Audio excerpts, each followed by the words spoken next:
مولانا اقبال قریشی صاحب کے بیانات اور وظائف کے لیے ویڈیو کو سبسکرائب کریں۔ اعوذ باللہ من شرور انفسنا ومن سیئات اعمالنا من يهد الله فلا مضل له ومن يضلل فلا هادي له ونشهد ان لا اله الا الله وحده لا شريك له ونشهد ان سيدنا ومولانا محمدا عبده ورسوله اما بعد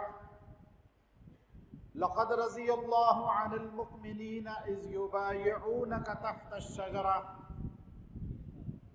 وقال النبي صلى الله عليه وسلم الصحابة كالنجوم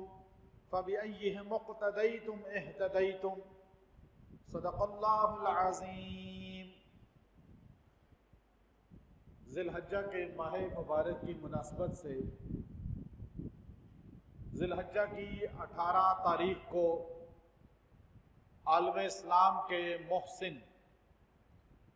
عالم اسلام کے عظیم الشان سپہ سالار خلیفہ راشد داماد رسول حضرت سیدنا عثمان بن عفان رضی اللہ تعالی عنہ کی شہادت کا المناک دن ہے۔ ذی الحجہ میں جہاں خوشی بھی منائی جاتی ہے، وہاں پر ایک اس عظیم المرتب شخصیت کا انتقال اور وصال کا لمحہ ہے جن کو مظلوم مدینہ کہا جاتا ہے۔ آپ مظلوم مدینہ ہیں، آپ ناشر قرآن ہیں۔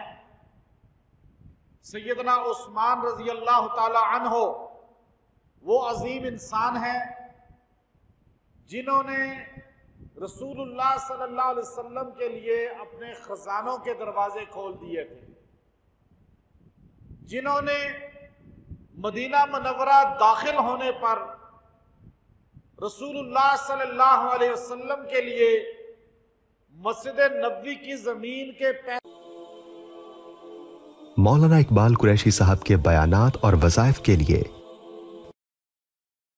ویڈیو کو سبسکرائب کریں۔